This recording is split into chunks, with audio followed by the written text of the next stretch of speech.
The Marine Corps Commandant was doing 2 jobs. Why aren't you? Marine Corps Commandant's probably got 2,000 people that work for him, okay? So, somebody said he's working 18 hours a day. Jack Reed blamed me for his heart attack. Come on, give me a break. This guy's going to work 18, 20 hours a day no matter what. That's what we do.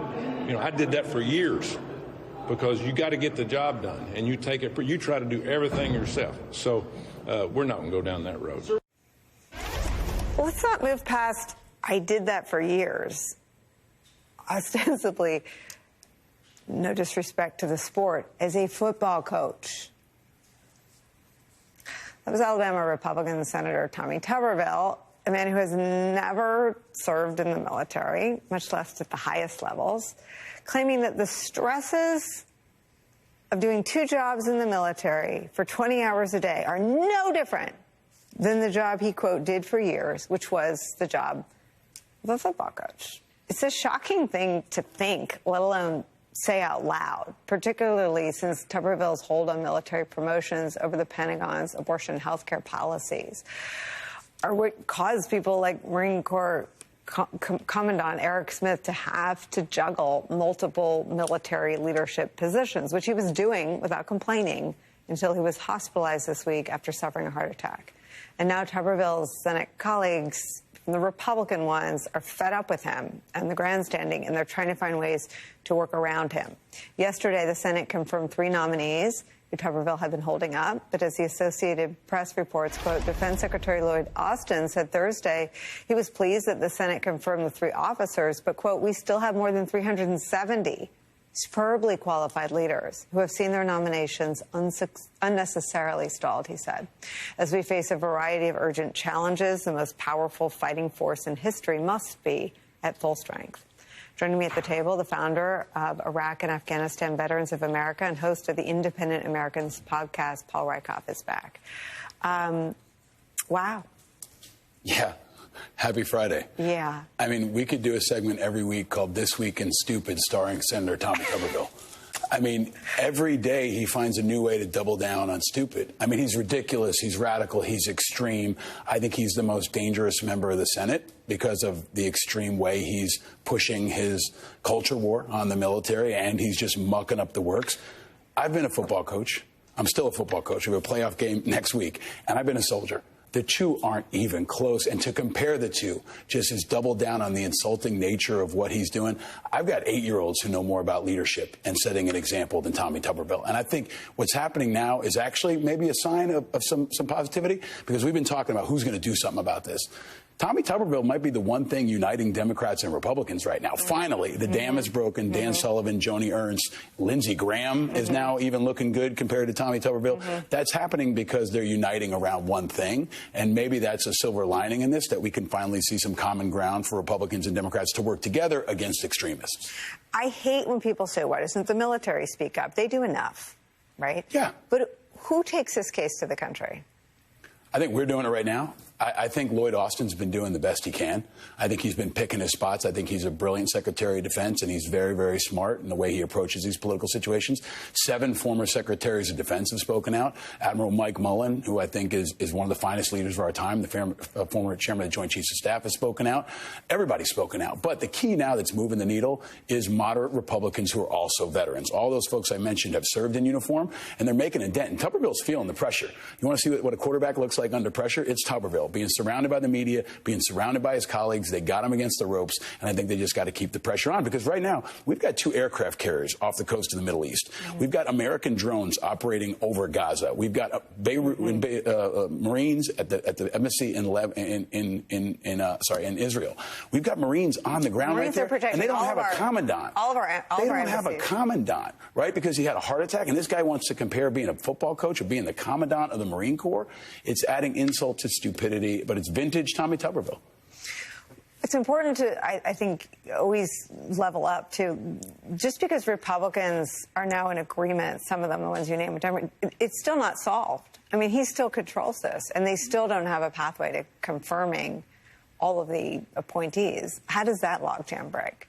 With strategy. I think we've talked about this. There have been a lot of folks whining on cable news and in the Senate. What's the actual strategy? They're finally talking about changing the rules. Schumer's talking about that, and now it looks like he's got Republican support. This is about our national security. If we have to change the rules to respond to extremism in the military, we do it. Our politics has to be able to respond as well. So I think this is an example of a failure of imagination, a failure of strategy, and it's on Schumer, it's on McConnell, it's on the president, it's on all of them to find a strategy to neutralize this guy, because he's doing more to damage our national security than anybody else out there, with the exception of maybe Trump. Hamas loves seeing this. Putin loves seeing this. And every day our enemies are celebrating this extreme person. I've called Senator Redneck. I mean, this guy is so extreme. He's so out of touch. He wants to drag us back to the 1800s. It was remarkable to see a Republican senator making the argument that our enemies love this, that everyone watching loves this. Yeah. You're going to stick around. We're going to shift gears. We'll head to the Middle East, where U.S. Secretary of State Antony Blinken is taking the Biden administration's message to Israel's leaders, telling them, we've got your back, but you do need to take steps to protect Palestinian civilians living in Gaza. We'll have a live report next. We provided Israel advice that only the best of friends can offer on how to minimize civilian deaths while still achieving its objectives of finding and finishing Hamas terrorists and their infrastructure of violence. We are absolutely focused on getting hostages back and getting them back to their families in safety. And we believe that, among other things, a humanitarian pause could help that effort. That was some of what U.S. Secretary of State Antony Blinken says he shared with, who he described the best of friends, our allies, the Israeli leaders in Tel Aviv this morning. Secretary of State standing in solidarity with Israel's, quote, right and obligation to defend itself, but that, quote, how it does that matters at an especially critical and volatile point in the conflict. Secretary of State Blinken said he discussed the U.S. push for a humanitarian pause with Israeli Prime Minister Benjamin Netanyahu today as a way, Blinken argues, to prevent escalation, to protect Palestinian civilians, to increase the flow of aid into Gaza, and to free the more than 200 hostages and thousands of Americans trapped there and other foreign nationals bearing the brunt of the war. Shortly after their meeting, Netanyahu vowed to still press ahead with Israel's military offensive, ruling out any temporary ceasefire with Hamas, quote, that does not include the return of our hostages. Joining our coverage, my colleague, NBC News correspondent Allison Barber at the Israel-Gaza border. Allison, what has today brought for you? Yeah, it was very interesting to hear Prime Minister Netanyahu speak to Israeli citizens after meeting with Secretary of State Antony Blinken, because it was a very quick, almost I believe he did say, well, he said, I appreciate the visit, and then went straight into saying what Israel does not plan to do, which was almost everything Secretary of State Antony Blinken said he thinks Israel should be considering. He said they will absolutely not be considering a temporary ceasefire unless all Israeli hostages are freed. He said they are proceeding with full force, and he also said they will not be allowing fuel into Gaza and will not support any funds going into the Gaza Strip.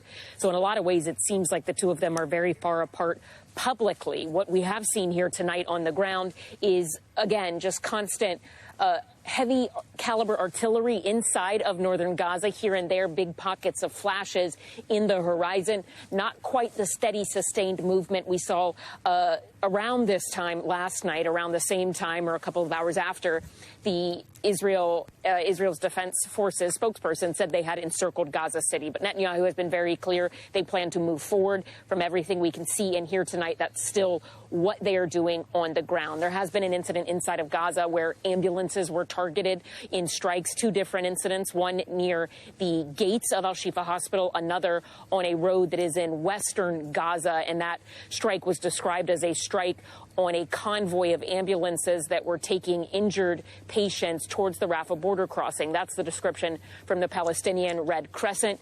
They say that that convoy was targeted by an Israeli airstrike. The IDF has now come out and released a statement of their own, claiming that what they were doing acknowledging that they did carry out a strike on an ambulance, but claiming that they were targeting a Hamas militant, saying they were using the ambulance in some form or fashion to store weapons and or operate out of it. They described that as a mode of working that Hamas is using. They claim they will release more evidence to support their claims. They have not done that so far, but I will tell you, NBC News, we had a team that was at a press conference about 30 minutes before that convoy left the hospital to head towards the Rafah border crossing, where the director for Gaza's Ministry of Health said that this convoy of ambulances was going to be leaving with people, and also laid out the routes it planned to take. We're waiting to see if there is more information that comes from Israel, but that's another thing that we are monitoring right now that happened inside of Gaza and has raised a lot of eyebrows amongst nonprofit groups, including the International Red Cross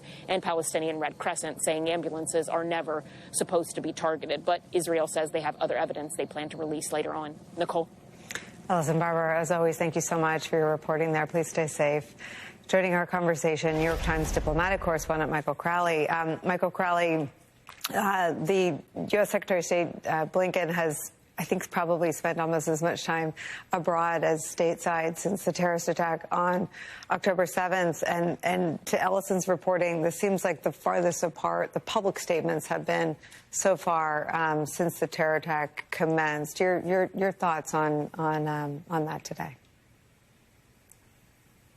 Yeah, he really has been leading the U.S. diplomatic effort in a very intensive way, Nicole. And, you know, this actually, just as a side note, somebody who travels with him a lot, you know, his trips are very organized. He doesn't improvise. The schedule doesn't change much. You know, reporters often say how some of his predecessors, like John Kerry, were much more improvisational, hop on the plane and zoom off. He doesn't do a lot of that. Since this October 7th attacks, he's done 2 unplanned trips to the region, been improvising his stops, full court press.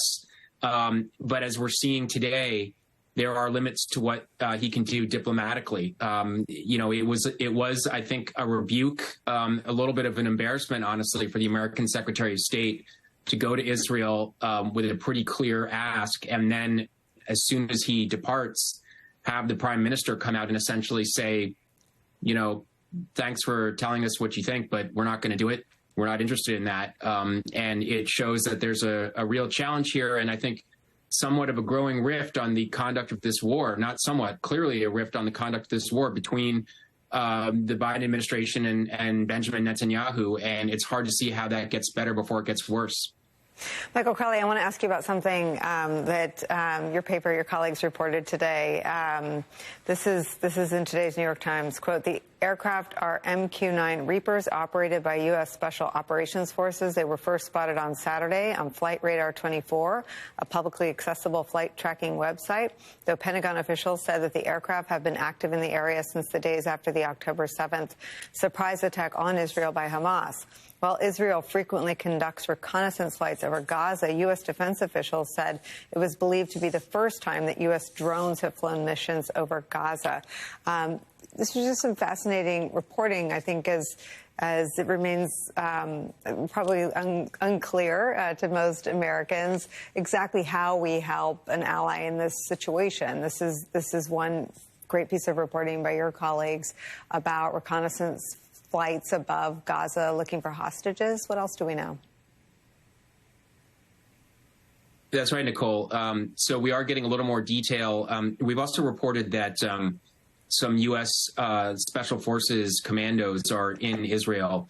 Now, that is not what I just mentioned is not about supporting the military operation. But again, remember that among these, I believe, 200 plus hostages that Hamas is believed to be holding, you have a number of Americans. So kind of lost in lost in all the chaos here and the broader combat and conflict is the fact that there are American citizens who are being held hostage by Hamas. And the Biden administration has sent over some assets to try to be at least in a position to assist if there's some opportunity to get the hostages out. It's an incredibly difficult situation. The intelligence is very limited. It's not clear that people know where they are. These drones are part of it. One question is more broadly, is the U.S. supplying Israel with intelligence to help inform its targeting and its military operation more generally? I think that's not entirely clear. But what we do know right now is that the American military is at least providing some sort of indirect support right now in trying to figure out where these hostages are and how they might be rescued. And potentially, if you have Americans who might be rescuable, the question is, would any American forces participate in an operation like that? It'd be very risky. It could severely complicate the situation, but those are some of the issues being debated at the White House and State Department right now. It's an extraordinary moment, right? And I think Michael puts it perfectly, lost in the chaos, also lost in the chaos. Sometimes our attention on the innocent civilians, the 1,400 slaughtered brutally on October 7th, the innocent civilians in harm's way inside Gaza right now. But Michael does an important thing in reminding us that one of the reasons the military is involved is because they're Americans among the 200, I think there are 238 hostages who remain inside Gaza. I think this is one of the most underreported parts of this and one of the most complicated and precarious. We've got maybe 10 American hostages that are being held by Hamas right now. I'm not surprised there are American drones overhead. We've got American intelligence assets, and it's probably one of the top priorities for the president and the Secretary of Defense right now is getting those American hostages. And the part we'll hear the least about, right? I agree. We don't know who they are. You don't hear them being reported in the news. You're not seeing their families, and that may be operational security driven because they've got to keep this confidential. We won't know till it's over. The bigger picture is, obviously, Israel has a right and obligation to defend itself. The question is, how do they do it? Mm-hmm. How do they kill bad guys without making more? How do they keep the world on their side? We saw this after 9/11. We had the whole world behind us, and then we invaded Iraq and we blew it. That's our caution to Israel right now. It's not just what you do, but how you do it and how the world sees it. And I think that's a lot of what Blinken and Biden are saying behind the scenes right now. I think that's what Biden said very publicly on his historic trip to Israel, exactly what you just articulated. I think that's really, really part of that connection that he's able to make and the credibility he has when he makes it. Thank you both so much, Michael Crowley and Paul Rykoff. Thank you for spending time with us on this.